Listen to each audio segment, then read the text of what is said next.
कैसे हो आप लोग। आज 10th क्लास का मैथ्स का चैप्टर नंबर 1 स्टार्ट करेंगे। चैप्टर नंबर 1 का नाम है आपका रियल नंबर्स। तो 9th क्लास में, छोटी क्लासों में आप लोगों ने नंबर के बारे में पढ़ा होगा।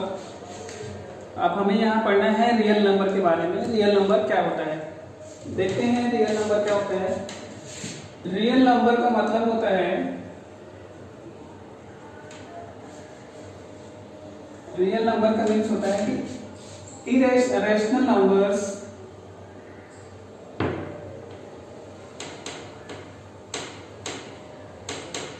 प्लस इरेशनल नंबर्स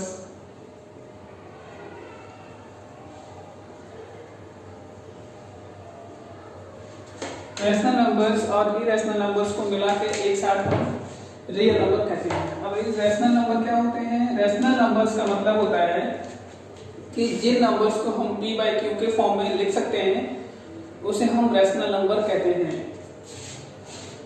तो can be expressed in the form of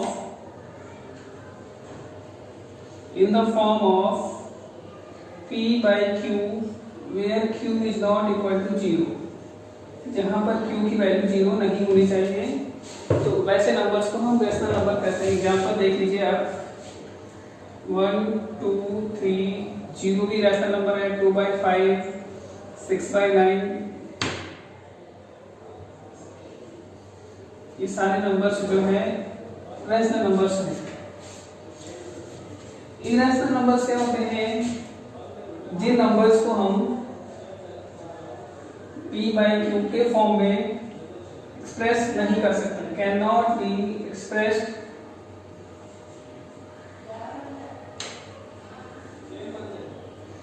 in the form of p by q where q is not equal to 0।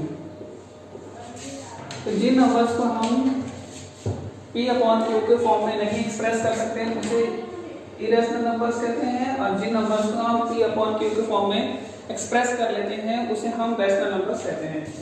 हम इरेशनल नंबर्स के एग्जांपल देखिए, √2, √3, √5, √7 पाई हो गया आपका। पाई मीन्स होता है 22/7, जो कि एक इरेशनल नंबर्स होते हैं।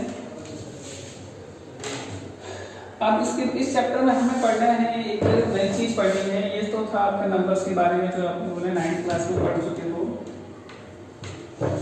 अब हमें पढ़ना है Euclid's lemma.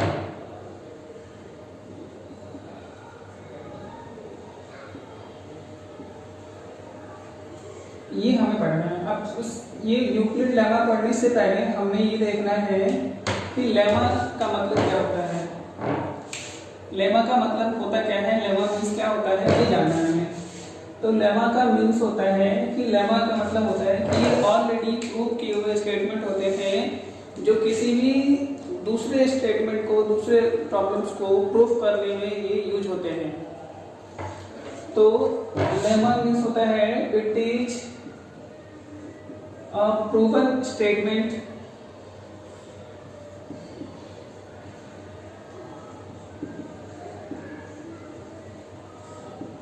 used to prove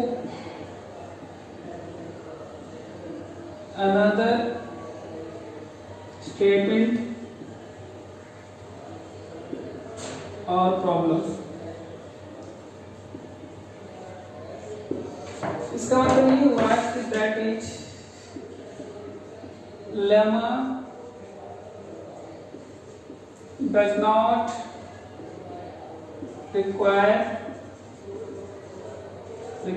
any proof। मतलब कि लेमा को किसी प्रूफ की जरूरत नहीं होती है। एग्जाम्पल के तौर पर देखिए, एग्जाम्पल के तौर पे है 2 multiplies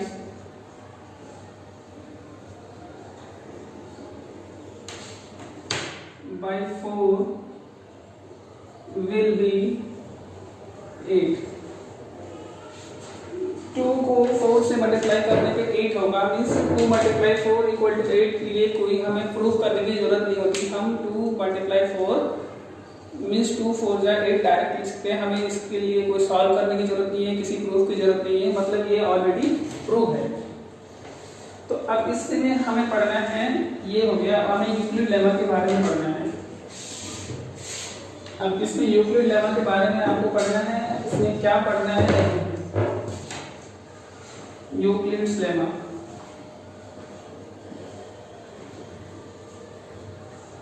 यूक्लिड लेमा के अकॉर्डिंग क्या हुआ, कोई भी दो पॉजिटिव इंटीजर्स लेते हैं,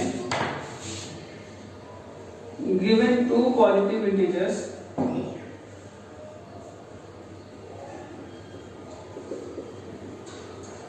given two positive integers a and b, कोई भी पॉजिटिव इंटीजर्स दो हमने लिया a और b, there exist unique numbers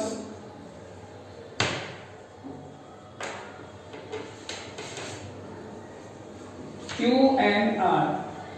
इसके बीच दो यूनिक नंबर आएंगे q एंड r, where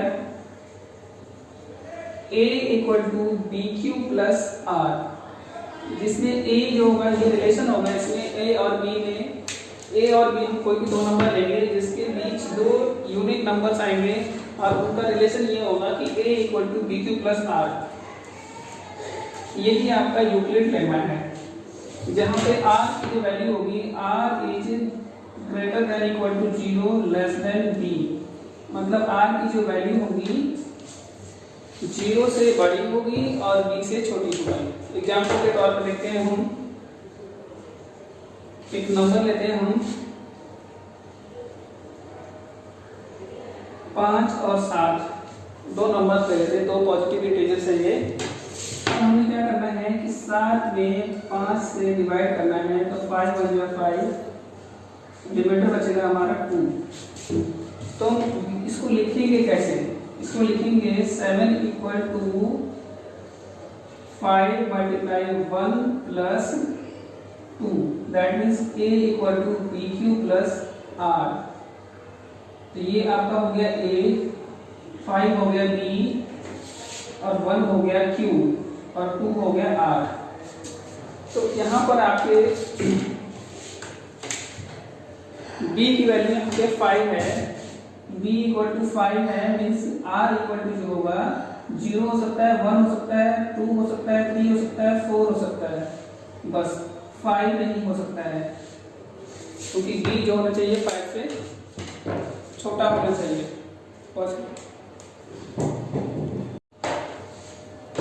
ये अभी तक हमने पढ़ा यूक्लिड लेमा, अब हम पढ़ते हैं Euclid division algorithm. Euclid division algorithm.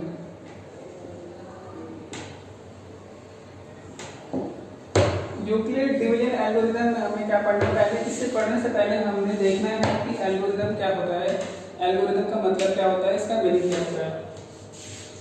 Algorithm का मतलब होता है किसी भी प्रॉब्लम को सॉल्व करने के लिए जो स्टेप्स आते हैं, जो सीरीज ऑफ स्टेप्स होते हैं, उसे हम एल्गोरिथम कहते हैं।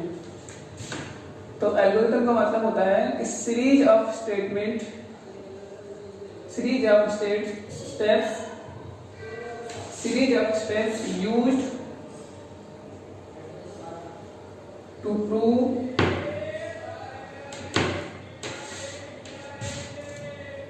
a particular problem. किसी प्रॉब्लम को प्रूफ करने के लिए जो स्टेप्स यूज करते हैं, उस स्टेप्स के सीरीज को हम एल्गोरिथम कहते हैं। अब हमें इसका यूज किस लिए करना है, यूक्लिड डिवीजन लेमा का एल्गोरिथम का यूज होता है use to find HCF. HCF find करने के लिए इसका यूज होता है। अब कैसे करते हैं, तो एक नंबर लेते हैं हम एग्जांपल के तौर पे 42 एंड 455। इसका हमें एचसीएफ निकालना है। कैसे निकालेंगे एचसीएफ, तो 455 में 42 से डिवाइड किया जाएगा, अब हमने देखना ये कि 42 के टेबल में कितनी बार में जाता है या इससे कम कितना आता है। तो ये जाएगा 10 टाइम्स, 10 टाइम्स आएगा तो हो जाएगा 420। इसको माइनस करेंगे तो यहाँ आएगा 5, यहाँ आएगा 3, तो ये आ गया 35। अब ये 35 आ गया। अब इसमें हमें क्या करना है कि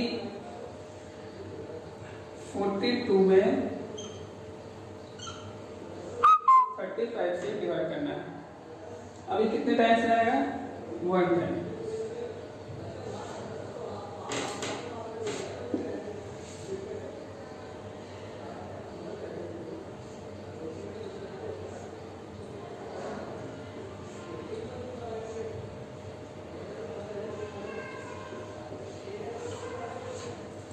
इस तरह से हमारा रिमाइंडर आ गया 0। अब रिमाइंडर 0 आ गया। अब इसको कैसे लिखेंगे? a = bq + r के फॉर्म में। a मीन्स हो गया हमारा 455, तो इसको लिखेंगे 42 × 10 + 35। मतलब इसको लिखने का तरीका है divisor dividend equal to divisor multiply quotient plus remainder. तो हम देखते हैं यहाँ पे, इसको बोलते हैं हम डिविडेंड, जिसमें डिवाइड किया जाता है। इसे कहते हैं क्वोशिएंट और इसे कहते हैं डिवाइजर, जिससे डिवाइड किया जाता है। और ये होता है हमारा reminder.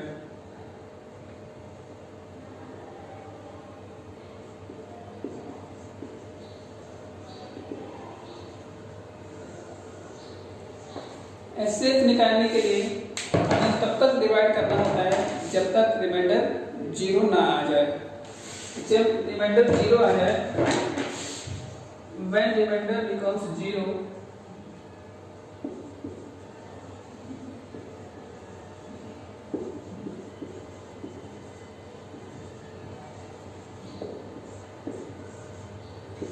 then divisor equal to HCF।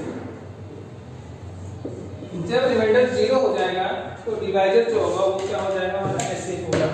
तो यहाँ पर देखिए, यहाँ पे रिमाइंडर 0 हो गया, यहाँ पे तो यहाँ पे डिवाइजर क्या हो गया? 7। तो 7 क्या हो गया? हमारा HCF हो गया। 7 हमारा HCF हो गया। अब इसमें कैसे इसको प्रूव करना है? तो 455 = 42 × 10 + 35। अब हमने निकाला 42 को कैसे करेंगे? 42 को कैसे करा? 35 बोलते हैं, तो 35 डिवाइजर इंटू क्वोशिएंट। तो डिवाइजर क्या है? 35 और यहाँ पे रिमाइंडर बच रहा हमारा 7।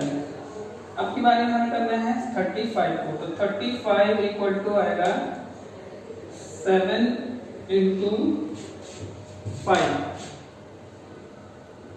प्लस 0। 7 5 35, रिमाइंडर 0 है यहाँ पे, अब खत्म हो गया। तो इस केस में आपका डिवाइजर ये है, तो HCF = हो जाएगा 7।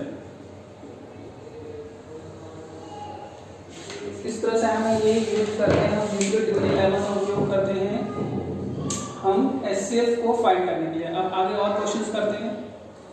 तो हम एनसीईआरटी का एक्सरसाइज का क्वेश्चन नंबर 1 करते हैं। एक्सरसाइज 1.1 का question number 1, use Euclid's division algorithm to find HCF। Euclid's का एल्गोरिथम मेथड का यूज करके हमें यूक्लिड का एल्गोरिथम यूज करके हमें HCF निकालना है नंबर्स का। सबसे पहले है 135 एंड 225। कैसे करेंगे इसको हम?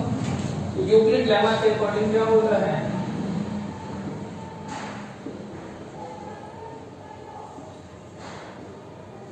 ये होता है A = BQ + R। हमने क्या करना है? 225 में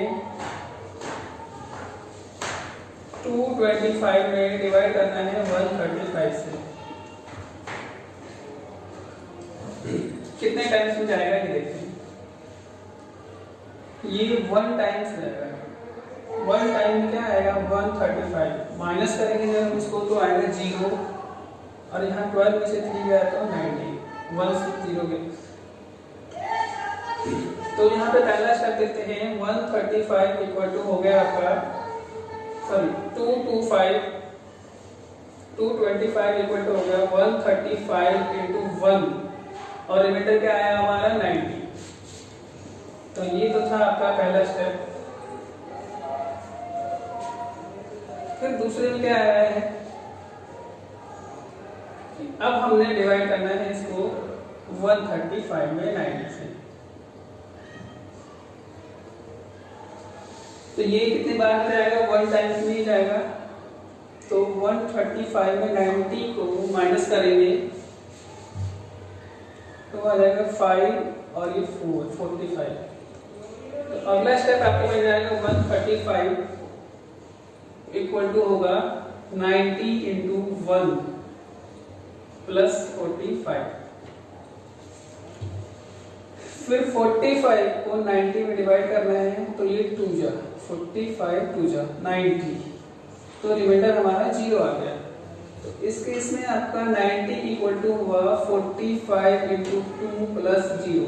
अब हमारा रिमाइंडर यहाँ पे 0 हो गया, तो डिवाइडर जो होगा वो होगा हमारा एचसीएफ। अब रिमाइंडर 0 हो गया तो डिवाइडर क्या हो जाएगा एचसीएफ, तो इसलिए हमारा एचसीएफ क्या होगा 45। तो एचसीएफ ऑफ 135 एंड 225 इज 45। ये हो गया आंसर। सेकंड प्रॉब्लम देखते हैं क्या है। सेकंड में है 196 एंड 38220।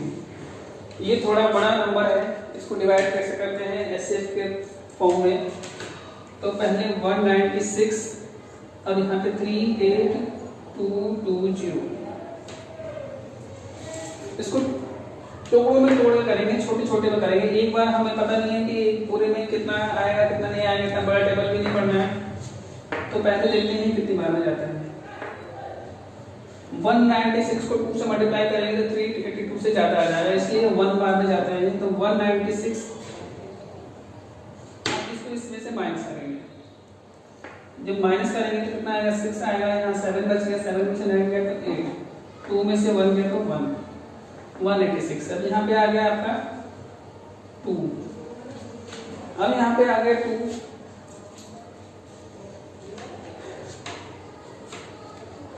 अब ये कितनी बार में जाएगा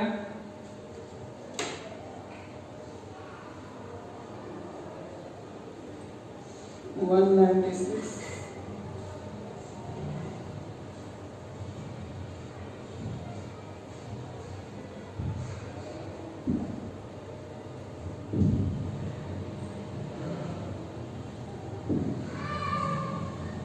ये जाएगा 9 टाइम्स से, तो 9 टाइम्स में आएगा 1764। इसको माइनस करते हैं तो आएगा ये 12 में से 4 गया तो 8 आ गया, यहाँ पे यहाँ बचा 5, तो यहाँ आ गया 9 और यहाँ पे 0 हो गया। ये अब आया 0,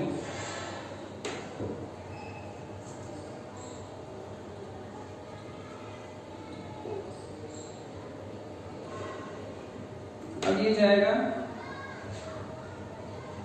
5 टाइम्स में, 6 5 30 का 0, 5 9 5 9 45, 45 और 3 48, और 5 5 और 4 9। ये रिमाइंडर हमारा हो गया 0। तो ये रिमाइंडर यही 0 हो गया, तो एचसीएफ क्या होगा, डिवाइडर जब रिमाइंडर 0 हो जाएगा तो एचसीएफ हो जाएगा आपका 96। तो एचसीएफ इक्वल टू हो जाएगा 196। एक और प्रॉब्लम है, थर्ड में है 867 एंड 255 255। ये आप लोग सॉल्व करोगे घर पे, एक प्रॉब्लम आपके लिए खुद से करना है। चलिए अब क्वेश्चन नंबर 1 करा हमने, क्वेश्चन नंबर 2 देखते हैं। क्वेश्चन नंबर 2 में क्या कह रहा है, show that any positive odd integers, कोई भी odd integers is in the form of 2q plus 1, 2q plus 3 या 6q plus 1, 6q plus 3 और 6q plus 5 इस फॉर्म में है। पहले इससे पहले हम थोड़ा सा देख लेते हैं कि तो ऑड नंबर्स क्या होते हैं। ऑड नंबर वो होते हैं कि जिसको 2 से डिवाइड करने पे रिमाइंडर बचता है 1, मींस 2 से वो कंप्लीटली डिवाइड नहीं होते हैं। और इवन नंबर क्या होते हैं जो 2 से कंप्लीटली डिवाइड हो जाते हैं। तो ऑड नंबर मींस हो गया आपका 1 हो गया, 3 हो गया, 5 हो गया, 7 हो गया, डॉट डॉट डॉट, ये सारे ऑड नंबर्स होते हैं। इवन नंबर्स होते हैं 2, 4, 6, 8, 10, 12, ये सब इवन नंबर होते हैं। तो हमने ये थोड़ा सा जानना है कि अगर हम इवन नंबर में इवन नंबर मल्टीप्लाई करते हैं तो इवन आता है। अगर इवन नंबर में ऑड नंबर को मल्टीप्लाई करते हैं तो भी आता है, इवन आता है। इवन में इवन प्लस करते हैं, इवन आता है।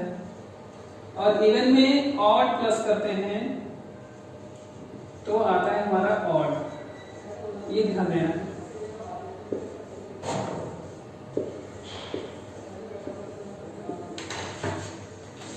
एग्जाम्पल के तौर पर देखिए, अगर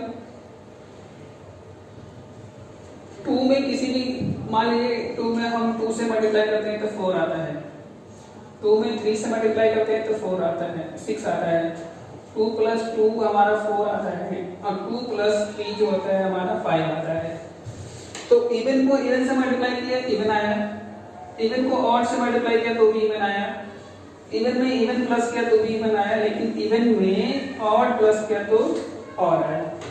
ये चीज लिखा हुआ है इसमें। अब इस क्वेश्चन करने से पहले इसको जानना था हमें। अब देखते हैं कैसे क्वेश्चन होगा हमारा।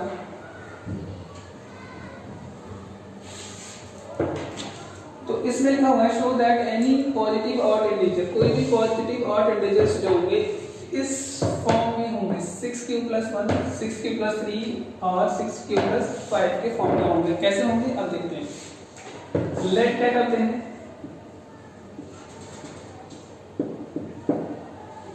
ए बी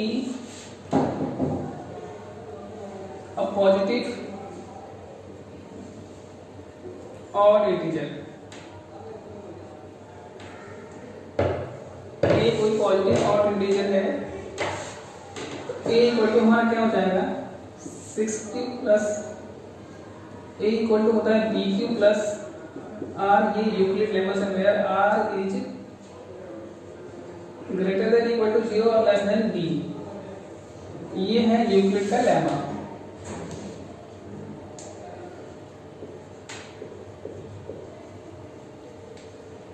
इस लेमा का यूज करते हुए हमें इसको प्रूव करना है। तो ये हमारा जो हो गया, ए किस फॉर्म में हो गया, देखिए ए इक्वल टू हमने मान लिया 6q plus 1। तो a equal to bq plus r।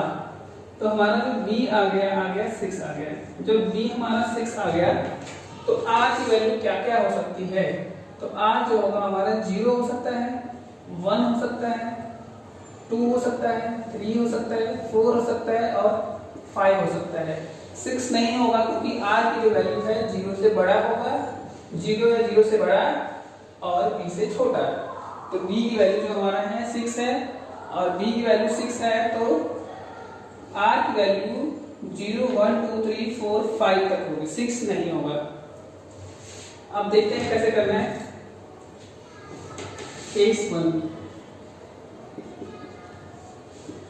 when r equal to 0, जब r 0 होगा तो a इक्वल टू क्या होगा, 6q प्लस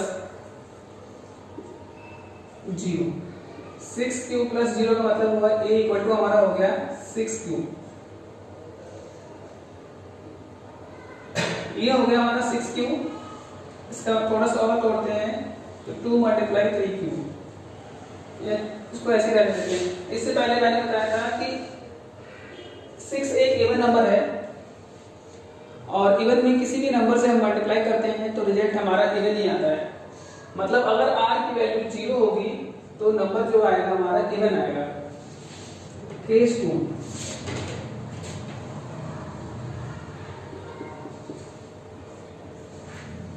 केस 2 में क्या है r equal to 1।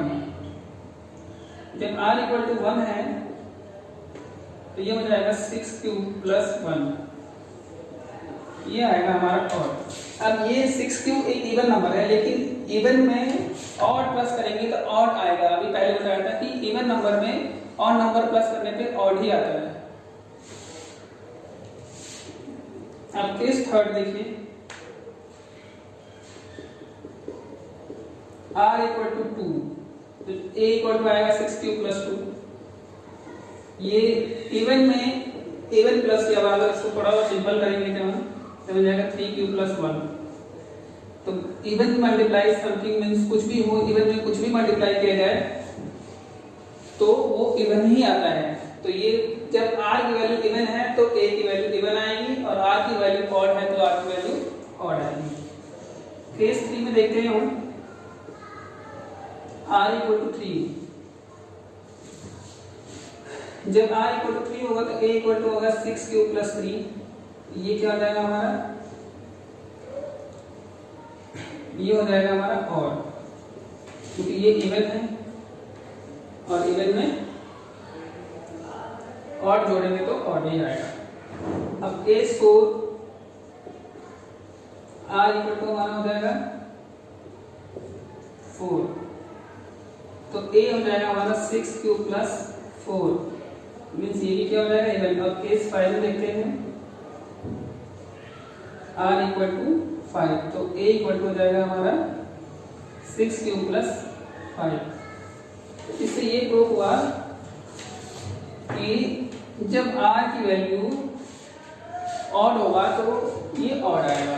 That means हम इसको ऐसे लिख सकते हैं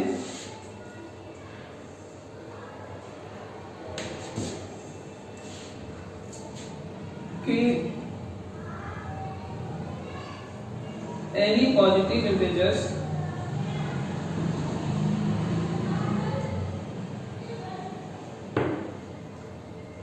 is of the form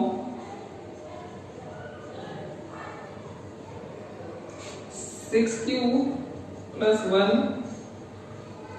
और 6q plus 3 और 6q plus 5। ये होगा हमारा प्रूफ। अब आगे देखते हैं क्वेश्चन नंबर 3 में। इसमें क्या कह रहा है कि an army contingent of 616 members is to be marched behind any army band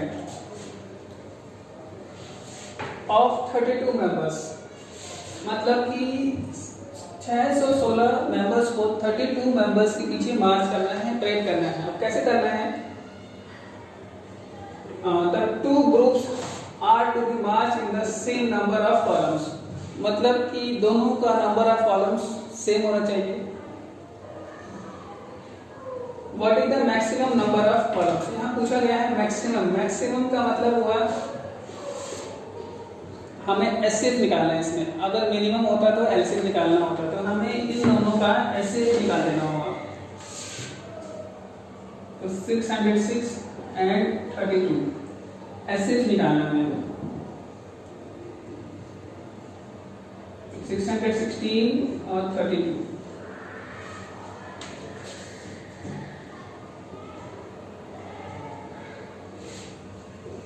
2 times जाएगा नहीं क्योंकि 2 टाइम्स जाएगा तो क्या हो जाएगा हमारा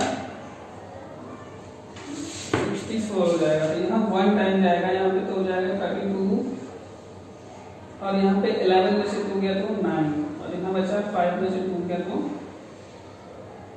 5 में से 3 गया तो 2 आया यहाँ पे 6 यहाँ आ गया। ये कितनी बार हो जाएगा,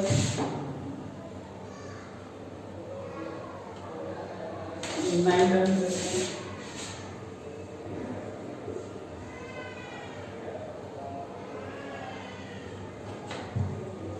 हाँ ये 9 टाइम्स आएगा, तो 9 टाइम्स आएगा तो क्या हो जाएगा 2 18 8 माइनस करेंगे तो 16 में से 8 गया तो 8, यहाँ 8 बच गया, 8 में से 0 आ गया, यहाँ पे 0 आ गया।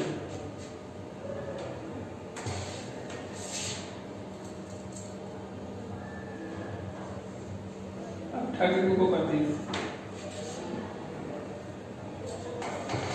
32 को करेंगे 8 4 जा 32, अब हमारा रिमाइंडर आया 0। इसको लिखेंगे हम a = bq + r, हमारा 616 = होगा 32 × 19 + 8, और यहाँ 32 = होगा 8 × 4 + 0, मतलब रिमाइंडर 0 आ गया। तो यहाँ पे डिवाइडर क्या है हमारा 8, तो HCF = होगा 8, ये हो गया।